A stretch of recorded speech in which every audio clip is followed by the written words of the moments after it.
Bienvenidos y bienvenidas todas y todos a esta nueva entrevista internacional, en esta oportunidad con el catedrático de la Universidad de La Coruña, Giorgio Torres Santomé.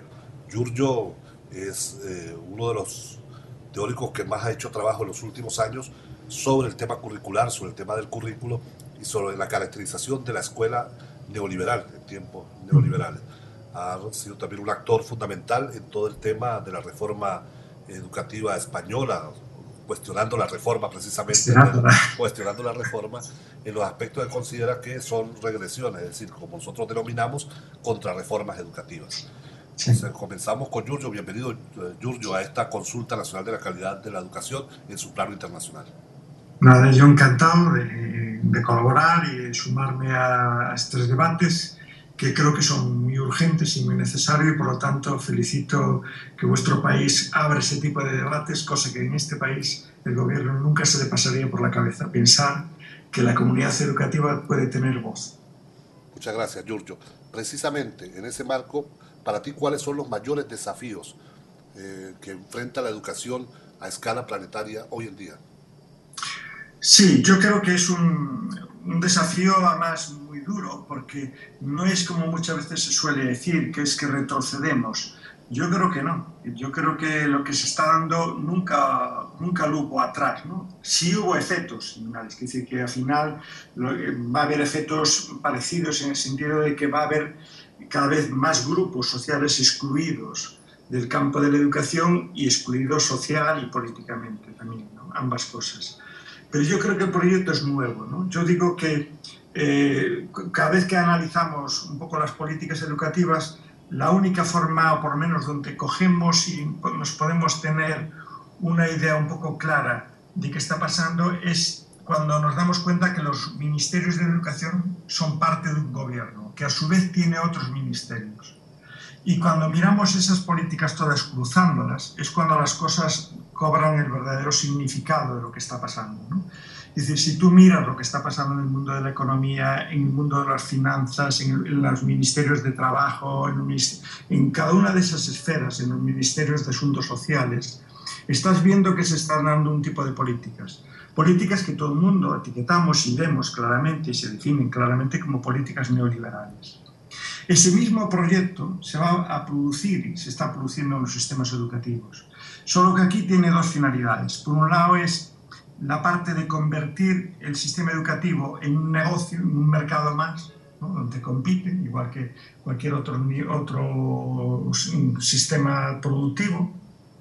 Y por otro lado, lo que va a ser más importante va a ser educar un nuevo tipo de ciudadanía, ¿no? Que ahí es donde vemos lo que son las materias importantes, el contenido curricular importante y cuál es el que va a ser menos importante. Entonces, por un lado, como políticas neoliberales claras sería producir la privatización de los sistemas educativos o que el pequeño resto que te quede de enseñanza pública quede para grupos muy marginales, por así decir, pero que también se harán cargo de ellos las iniciativas privadas, porque también ahí hay mucho dinero en juego. Entonces, ese es un tipo de políticas que lleva una línea de acciones determinadas, que si quieres podemos comentar. Y por otro lado está el construir esa personalidad neoliberal, que es una personalidad que ya va a ser diferente a los otros sistemas. Que si tú revisas los discursos, cómo se venían haciendo reformas educativas anteriores y sobre todo a la medida que hubiese un gobierno mínimamente progresista, incluso pues una cosa un tanto así descafeinada, pero bueno, algo progresista como puede ser el Partido Socialista.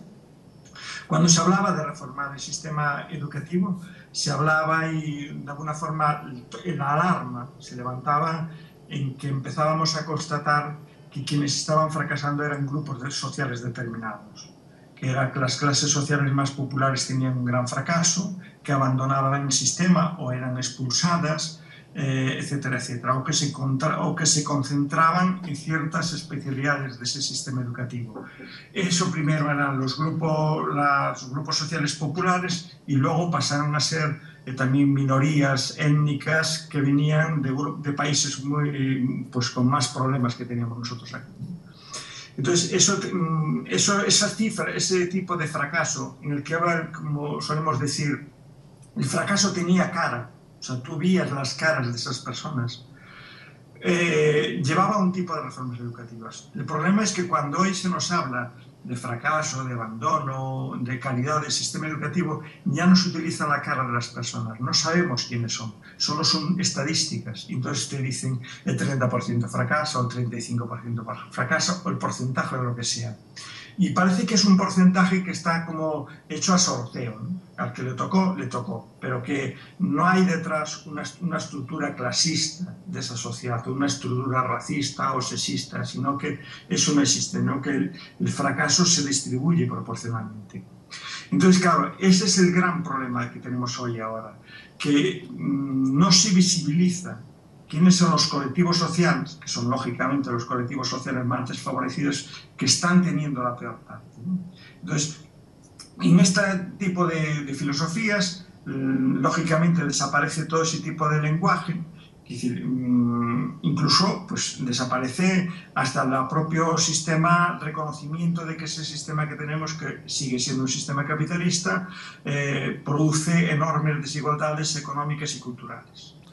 Eso se invisibiliza y pasamos a lo que es la construcción de ese ser neoliberal, que es un ser, por un lado, neoliberal, pero por otro lado, neocolonialismo, porque los países que estamos en eso que denominan o se etiqueta como el primer mundo, en la medida en que viven y su riqueza se basa en una gran explotación de pueblos africanos o hasta hace poco incluso latinoamericanos y cosas por el estilo, era necesario también educar a una especie de persona neocolonialista, que es una persona que viera lógico eso, o por lo menos que no viese que la expropiación que podemos hacer de recursos en esos países más dependientes, que no era robo, sino que era porque, bueno, ellos o no tenían capacidades, o no sabían, o no les interesaban ese tipo de cuestiones, ¿no?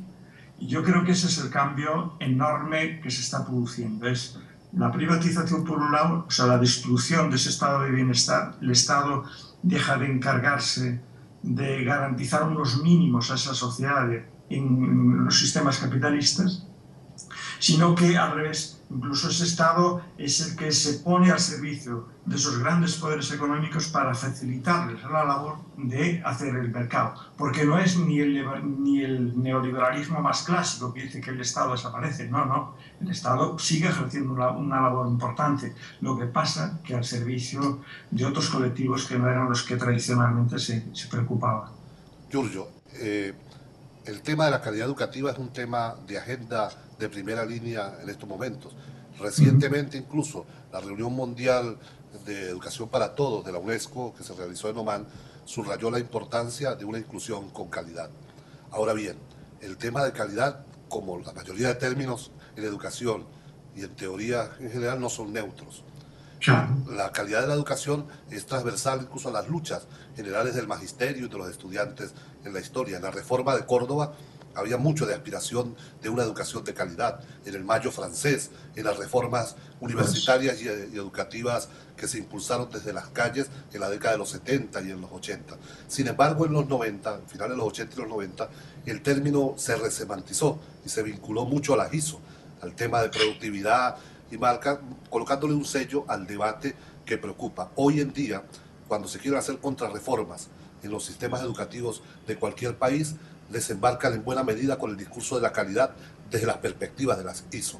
¿Qué es para ti el tema de la calidad en un contexto emancipador? Primero es eso, es un ejemplo más de eso que está pasando. Es decir, los gobiernos cuando pueden tener algo de éxito es en la medida que roben el lenguaje.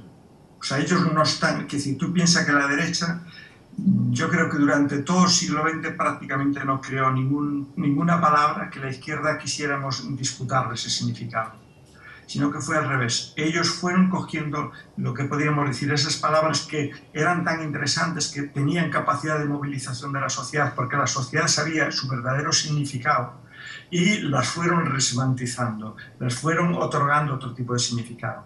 Claro, y ese es el gran problema, porque la calidad hoy, ¿qué es? Sinceramente es el resultado de una serie de test que se están pasando y que nadie se dedica a analizar cómo se está midiendo la calidad de los sistemas educativos, sino que se da por sentado que la calidad es lo que miden determinados instrumentos que hoy, en este momento, están potenciando por las grandes organizaciones mundialistas, ¿no?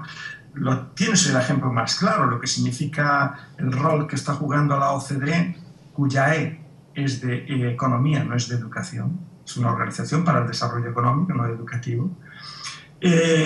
Y el rol que está jugando es el rol de intentar visibilizar que determinados países tenemos poca calidad a través de una serie de instrumentos y de mediciones de una serie de contenidos curriculares de lo que es el sistema educativo que nunca se someten a debate, ¿no? Pero que si te das cuenta, que si hiciéramos una historia y viéramos incluso en esos grandes países más hegemónicos como puede ser Estados Unidos, que es un poco donde nos vienen muchas veces todos estos males, ¿no? Tú verías, si tú vas haciendo una revisión así histórica muy superficial, pero yo creo que importante, te darás cuenta que siempre las grandes reformas conservadoras se justificaron en visibilizar y presentar una especie de dibujo de lo que era el sistema educativo público de un auténtico fracaso, de una carencia total de calidad. Y si vas mirando las décadas, cómo se va produciendo eso, pues tienes, una vez que publica Milton Friedman su gran libro manual sobre lo que es el neoliberalismo, a partir de ahí, determinados mecanismos de eso se van a estar aplicando continuamente a educación. Y uno de ellos son las evaluaciones, los estándares, etc. Si tú revisas, por ejemplo, la autobiografía que escribió Margaret Thatcher, las memorias que escribe, le da una importancia enorme a ese tipo de evaluaciones y de ese tipo de cuestiones. Pero ¿qué evalúan? Solo determinadas materias. Entonces tú vas viendo, década de los 50, se utiliza la crisis famosa de los Sputniks, ¿no? Cuando los rusos se adelantan en la carrera espacial, todos en esos 10, 11 Sputniks que fueron lanzando, los Estados Unidos se empieza a preocupar y asustar a ver qué está pasando, porque ellos están perdiendo peso en esa carrera espacial y armamentística, porque todo estaba vinculado a ambas cosas, era una carrera armamentística y una carrera espacial. Y de repente se dan cuenta que la culpa la tiene el sistema educativo, construyen la imagen de un sistema educativo horroroso y para evalúan solo dos cosas, que es matemáticas y ciencias, exclusivamente. Y a partir de ahí quieren potenciar solo matemáticas y ciencias y eliminar otras materias. Claro, luego vienen, tú piensas que son momentos también en los que se están fraguando las grandes luchas sociales. En los Estados Unidos empieza toda la década de los 60 y la década de los 70 con las luchas contra el apartheid o contra el racismo que tenía lugar en aquellas comunidades, las luchas antisexistas, las luchas de los propios movimientos latinos, etc. Era como una eclosión de los grupos sociales más desfavorecidos pidiendo justicia. Entonces, durante eso les facilita la llegada al poder, que son las décadas de Kennedy fundamentalmente, pero a partir de ahí rápidamente vuelven ellos a retomar el discurso, haciendo ver que, bueno, que esas pedagogías son pedagogías así muy light, muy de jugar, porque claro, se hablaba de la relevancia del sistema educativo, de la motivación, de la relevancia de los contenidos, de implicar a los estudiantes, cosas por el estilo. Se hablaba de quiénes eran esos estudiantes, dónde vivían, en qué condiciones vivían, quiénes eran sus familias, qué salarios tenían, todo ese tipo de cuestiones. Entonces, se hace una política de mayor alcance. Cuando la derecha se da cuenta que tiene que pagar impuestos para hacer eso, empiezan a buscar otro discurso para construir el fracaso. Y lo encuentran cuando los japoneses, a través de la fábrica Toyota, entran en el mercado norteamericano, sobre todo con sus modelos Corolla y en ese tipo de productividad diferente, el modelo incluso de organización del trabajo que tenía lo que se llama pues, el toyotismo y cosas por el estilo, y sacaba la hegemonía de la Ford. Entonces, otra vez un gran debate en Estados Unidos. ¿Qué está pasando? Que nuestras empresas se vienen abajo. Vuelta a aparecer matemáticas y ciencia y aprueban un acta donde van a potenciar las matemáticas, las ciencias y la evaluación de estándares solo de esas materias. El resto del sistema de las materias no interesa, de los objetivos del sistema educativo no interesan.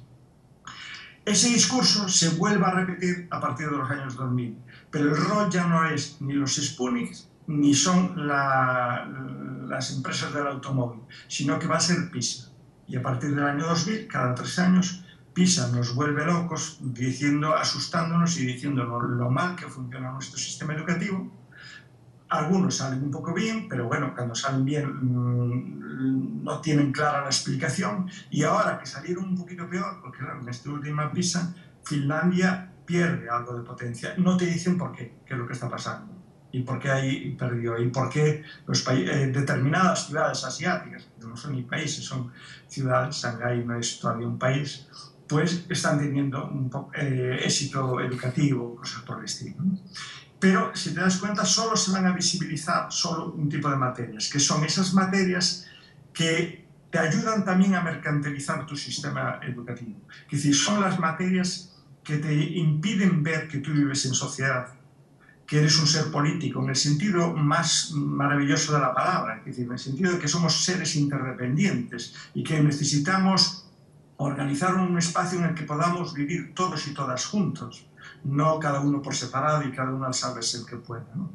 Entonces, todo ese conocimiento social va desapareciendo y se coloca como conocimiento prioritario, obsesión de todos los sistemas educativos, al que le van a dedicar más horas y más recursos, prácticamente 2 materias, que son matemáticas, las ciencias y ahora próximamente lo harán con más contundencia, aunque todavía no lo visibilizaron mucho, lo que es la educación financiera, no educación económica, educación financiera, que es así. Entonces, ¿qué significa eso? Que vamos haciendo personas educadas con un conocimiento en el cual ellos no tienen control, porque quien te va a hacer ver en qué líneas de trabajo tienes que trabajar matemáticamente o científicamente, al servicio de qué tienes que poner ese conocimiento a funcionar, va a ser ese conocimiento social, esas humanidades. Eso es lo que te ayuda a verte como ser ciudadano, a ver nuestra perspectiva histórica, aprender de los errores que cometimos en el pasado para no repetirlos en el futuro. Si nos cercenan la memoria, si hacen una especie de lobotomía de nuestro cerebro en cuanto al conocimiento más social, más humanístico y más artístico, el problema será que va a ser muy fácil redirigir y poner ese conocimiento y quienes construyan ese conocimiento al servicio de las causas de un determinado colectivo que les va a poder pagar, de una minoría que tiene cada vez una mayor concentración de ese capital, ¿no? Y yo creo que ese es el gran riesgo que está formándose, ¿no? Cómo se nos va formando ese ser humano neoliberal y un ser humano además muy conservador, que eso además se ve claramente en España con el peso que se le otorgó a la religión. Es decir, la religión va a tener un peso muy excesivo en el sistema educativo, va a introducirse como una asignatura de oferta obligatoria, aunque es optativa, es decir, se va a ofertar conjuntamente con otra materia, pero fíjate qué contradicción más fuerte. La materia optativa se llama valores y tú tienes que escoger entre valores o religión, con lo cual, claro, no hay forma de que se construya una especie de ética laica, sino que es una ética que va a depender de cada religión. Y la religión es, en principio, la historia de las religiones es la lucha de la historia de unas guerras, ¿no? O sea, por el estilo.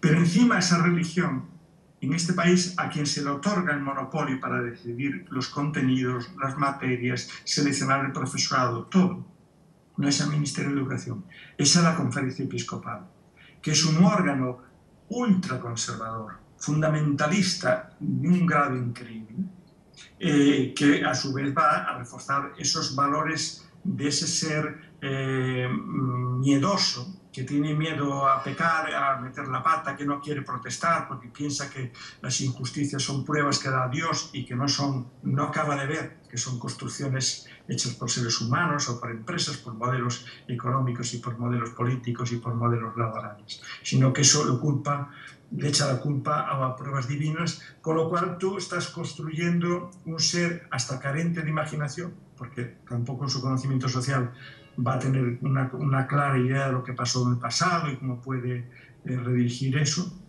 sino que es un ser auténticamente miedoso y que no se va a atrever en ningún momento a reivindicar y a luchar por sus derechos porque va a creer que eso son pruebas divinas. Pero en consecuencia, compartiendo todo lo que has dicho, Sí.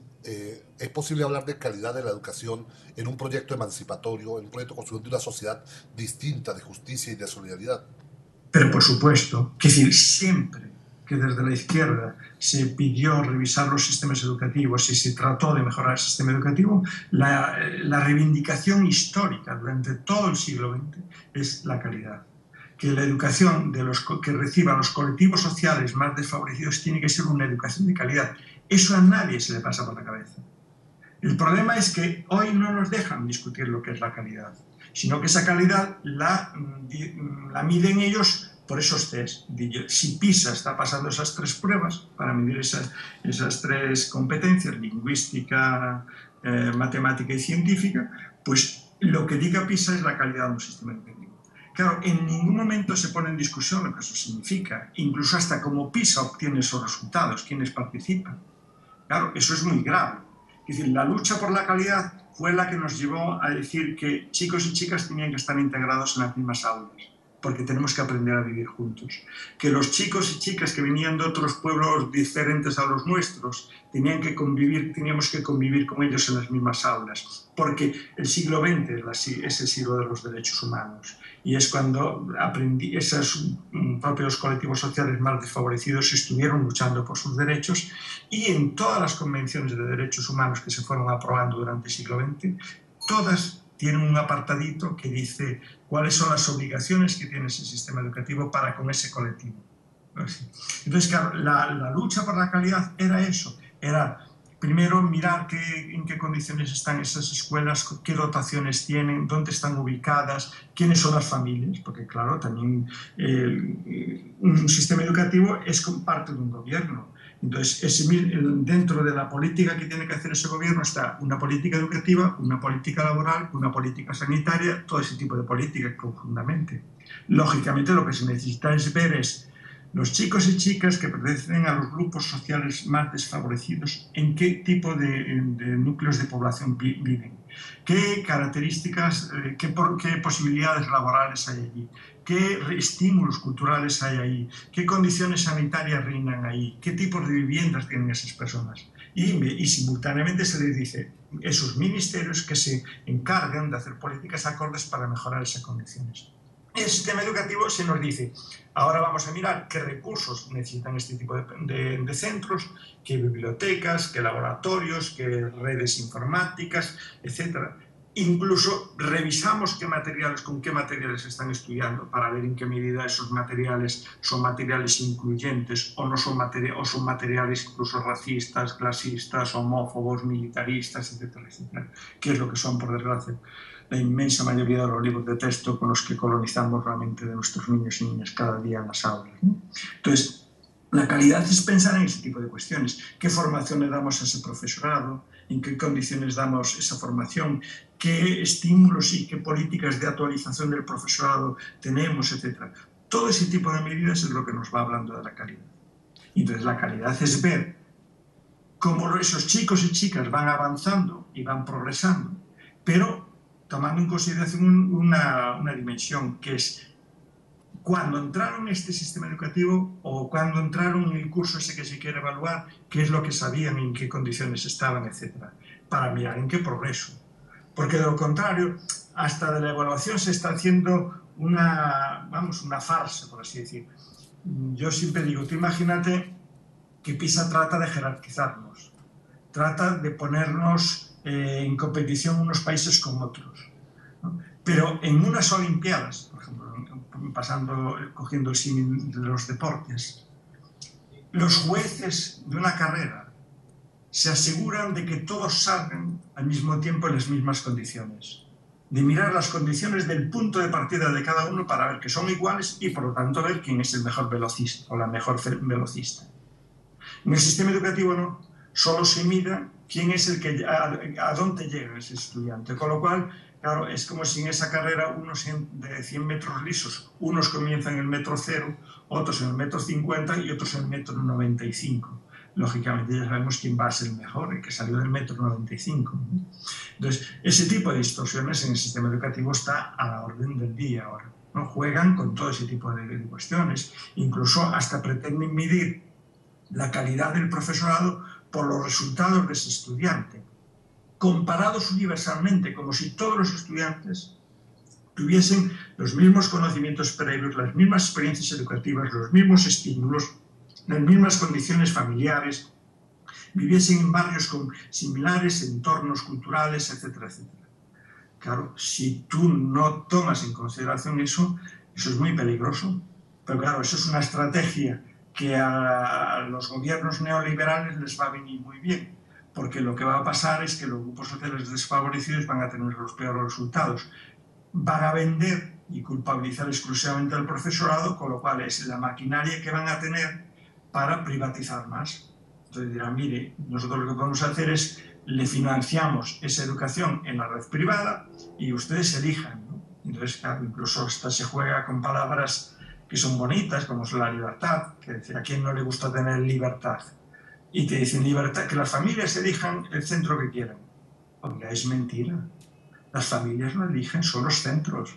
Es el centro el que va a decir, oiga, este chico, esta chica que quiere venir a este centro, ¿qué capital cultural tiene? ¿A qué familia pertenece? ¿Qué es lo que sabe?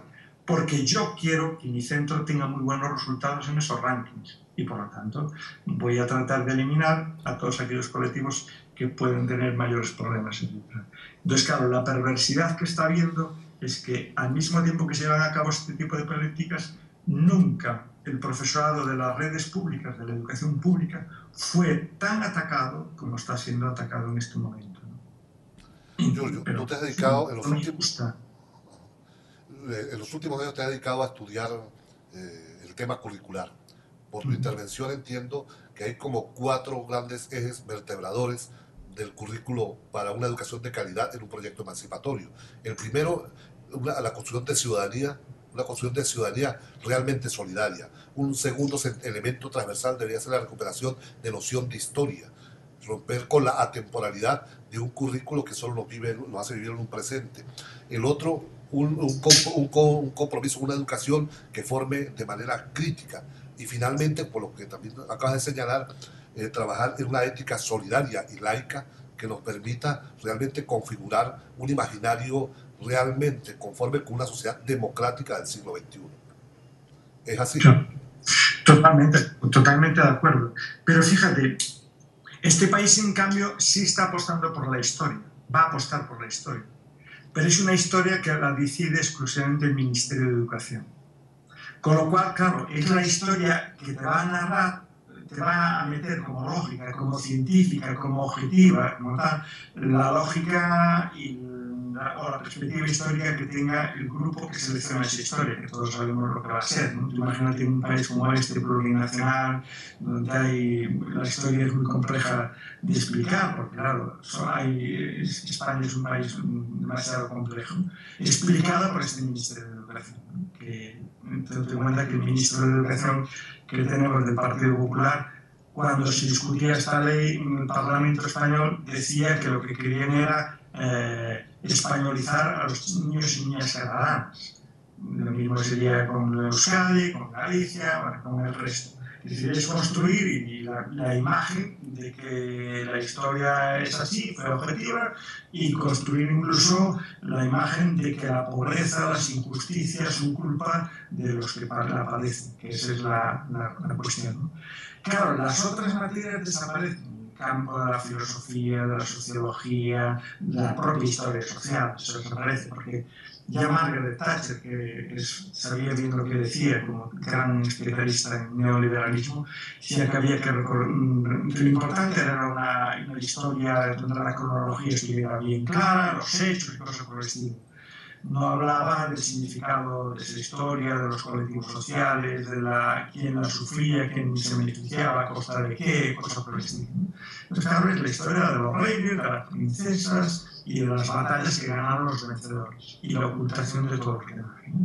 Y entonces, claro, eso es la perversión mayor. Entonces, es el campo de todas las ciencias sociales, el campo de las humanidades y el propio campo de las artes, porque ten en cuenta que las artes es un mundo muy importante, porque es el mundo en el que los diferentes colectivos sociales se expresan y donde la mayoría de los colectivos sociales utilizaron las armas como primer vehículo para protestar.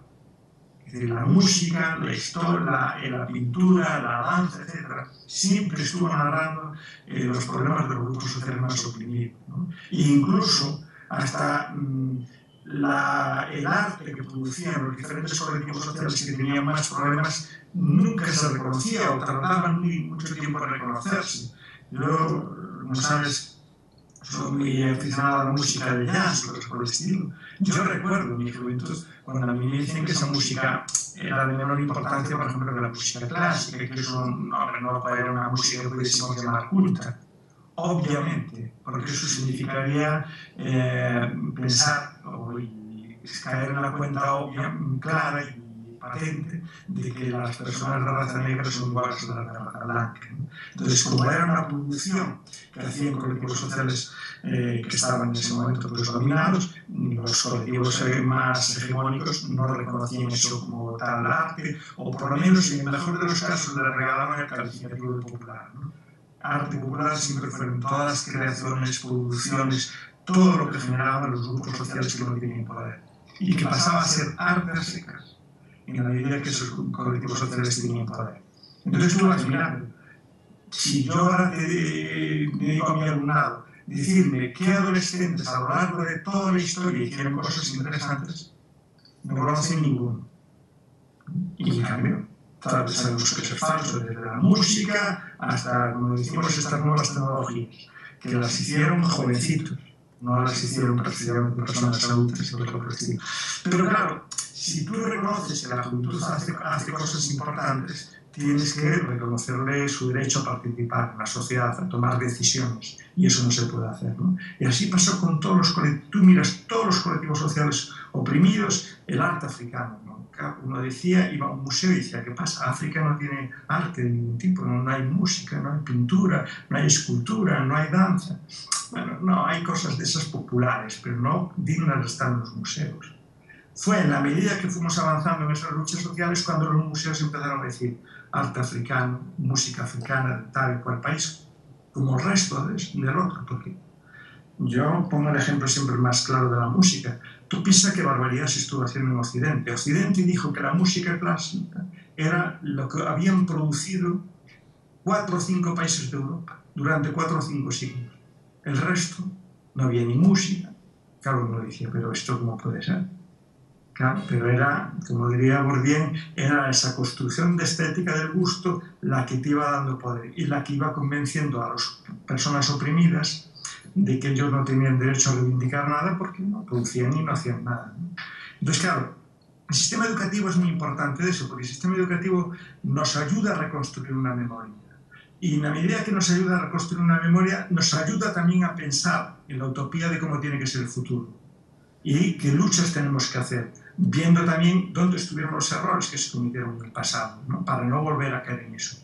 Si nos cercenan la memoria, y eso es siempre lo que hace los grupos sociales, la derecha política, es siempre atacarte la memoria o construirte una memoria totalmente falsificada en la que ellos son los vencedores y que son lo lógico y por los demás, lógicamente, nos tenemos que convencer de eso. Claro, ese es el gran problema. Piensa que toda dominación se puede llevar a cabo en un primer momento, si quieres tú, hasta militarmente. Pero inmediatamente ya no puedes mantener militarmente siempre esa dominación. Tienes que buscar el convencer a sus propios colonizados, a esas personas dominadas, de que son inferiores y que por lo tanto tienen que estar hasta agradecidos con las migajas que caen de la mesa de los amos, por así decirlo. Entonces, claro, los sistemas educativos jugaron mucho ese rol de convencerte de que en esta sociedad había igualdad de oportunidades. Tú miras hoy, incluso ese concepto, la igualdad de oportunidades, desapareció del debate público en este país. Y se da por sentado de que ya vivimos en una sociedad que hay igualdad de oportunidades. Por lo tanto, si hay igualdad de oportunidades, las diferencias son exclusivamente de tipo individual, son debidas a tu esfuerzo. De ahí que, por ejemplo, en mi país, el argumento que ya había construido el gobierno de Aznar cuando estuvo la vez pasada en el poder, y ahora estos, es la cultura del esfuerzo. Claro, la cultura del esfuerzo hay que exigirla, pero la cultura del esfuerzo exige antes la cultura de la motivación, porque todo el mundo se esfuerza cuando ve que algo merece la pena, que está al servicio de algo interesante. Si a mí me exigen solo el esfuerzo por el esfuerzo, es muy fácil que caiga en el concepto de trabajo alienado. Es un trabajo que yo no sé para qué sirvo, lo hago porque me dan un salario, una recompensa extrínseca, pero yo no veo las bondades de ese en sí, de ese propio trabajo. Entonces, la cultura del esfuerzo está sirviendo también para convertir el trabajo en el sistema educativo en un trabajo alienado, donde los estudiantes estudian porque quieren un título para pasar, para acumular papeles, para que el día de mañana les garanticen una vida digna. Dicen que luego vamos a ver lo que va a pasar ahí, ¿no? Pero en principio no ven la necesidad de una educación para enriquecerse, que ellos vean que es interesante para sí mismos, porque cada día saben cosas nuevas, les permiten enfrentarse a los problemas mejor, les permiten participar en su comunidad y tomar decisiones más compartidas y más cooperativas. Todo eso cada vez está más desapareciendo. Y la personalidad neoliberal es una persona autoempresaria de sí misma, que está preocupada de acumular papeles, certificados, para el día de mañana venderse en el mercado del trabajo. Y todo lo demás, todo lo que no esté dirigido hacia ese mercado laboral, pasa a ser algo ya secundario y de menor importancia. Giorgio, para ir cerrando este primer contacto, nos gustaría que le dirigieras un mensaje a los maestros, a las maestras, a los profesores y profesoras venezolanas que hoy están debatiendo en sus aulas, en sus centros educativos, en el marco de esta consulta nacional por la calidad educativa. Yo creo que en primer lugar lo que tendrían que hacer es ser conscientes de eso, de que tienen una plataforma para poder opinar y poder debatir. Ya quisieran en este país los profesores y profesoras que el gobierno abriese un debate semejante y que pudiesen participar, pudiesen opinar, piense lo que piense cada colectivo, pero la libertad de expresarse, para mí eso es fundamental. Entonces yo creo que la primera cosa que yo les diría es que sean conscientes de que tienen un espacio donde pueden opinar y pueden decir qué cosas funcionan bien, cuáles no, ofrecer alternativas, etc. Porque en otros sitios no. Entonces, a mí eso me parece realmente importante. Y luego les diría, piensen por favor, cada vez que analicemos el sistema educativo, yo lo utilizo hasta en mi práctica cotidiana, piensen ustedes en los colectivos que tienen más problemas y piensen cómo podrían ayudar a esos colectivos que tienen más problemas. No piensen en los que tienen más éxito, porque esos no nos precisan como profesores, o nuestro papel con ellos es de menor importancia. Nuestro auténtico papel es con los grupos sociales más desfavorecidos, los que tienen más problemas, porque esos son los que nos precisan de nosotros. Si nosotros aprendiéramos a analizar el sistema educativo pensando en esos colectivos y viendo en qué forma les estamos ayudando día a día, en qué medida la práctica que yo hago cada día sirve para mejorar su vida, para que ese chico o esa chica esté más optimista sobre sus propias capacidades, que crea que puede hacer cosas. Yo creo que eso es importante, ¿no? Es decir, hacer estudiantes democráticos, hacer estudiantes críticos y sobre todo hacer estudiantes optimistas de que el mundo se puede cambiar, de que las cosas tienen solución. Yo creo que eso es nuestra labor.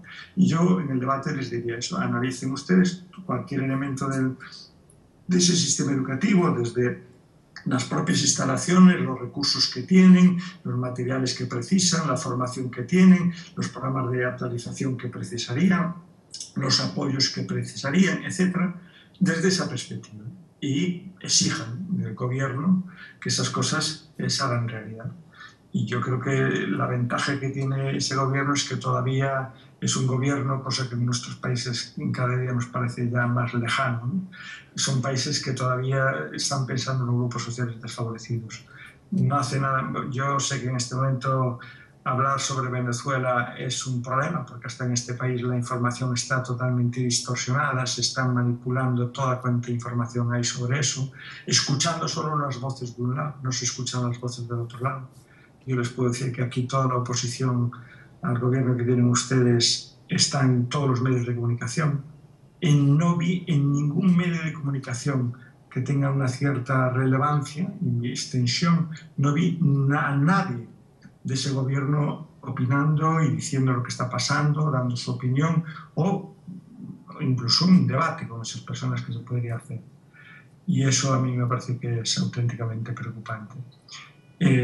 aprovechen estas circunstancias, y yo creo que es muy de agradecer que existan gobiernos que todavía crean en que en el diálogo es para ponernos de acuerdo y marcar direcciones en las que podamos ir conjuntamente todos cogidos del brazo.